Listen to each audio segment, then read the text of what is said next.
Hi friends, అందరికీ నమస్కారం. ఈరోజు ఈ వీడియోలో చికెన్ పచ్చడి ఎలా చేస్తారో చూపిస్తాను. ఏంటమ్మా పెద్ద చికెన్ పచ్చడి మాకు తెలీదా? మేము ఎన్ని వీడియోల్లో చూడలేదు, ఇప్పుడు మళ్ళీ నువ్వు కొత్తగా చూపిస్తే మేము చూడాలా అని అనుకుంటున్నారు కదా. నాకు తెలుసండి మీరేమనుకుంటున్నారు. చికెన్ పచ్చడి అందరూ చేస్తారు, వీడియోలు కూడా అందరూ పెడతారు.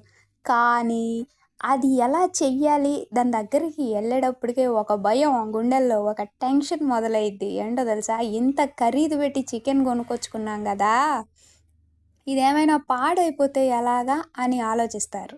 అందరూ ఆలోచిస్తారు కదా. ఇదే భయం నాకు కూడా ఉంది. సో అందుకని నేను ఏం చేశానంటే ఒక తెలివైన పని చేశాను.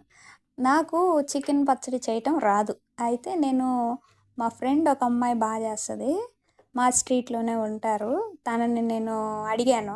అడిగితే అక్క అన్నీ తెచ్చుకో చేసేద్దాం, ఏముంది చిన్న పనేలే అని చెప్పింది.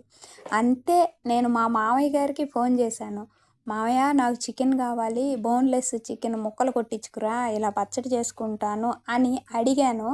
దాంతోపాటు ఒక సన్ఫ్లవర్ ఆయిల్ ప్యాకెట్ తే మామయ్య అని చెప్పాను.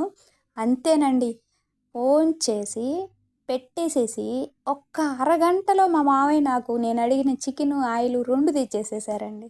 ఇంకా అంతే చూడండి, మేము ఇంకా ప్రాసెస్ స్టార్ట్ చేసేసాము. ఎట్లాగొట్లా చేసాము ఆ పచ్చడిని. అదిగోండి చూస్తున్నారు కదా, నోరు ఊరుతుందా? అన్నం వేసుకొచ్చుకోండి, పచ్చడి వేస్తాను. వీడియో నచ్చితే like and share, subscribe, follow my channel. Thank you so much. Thanks for watching.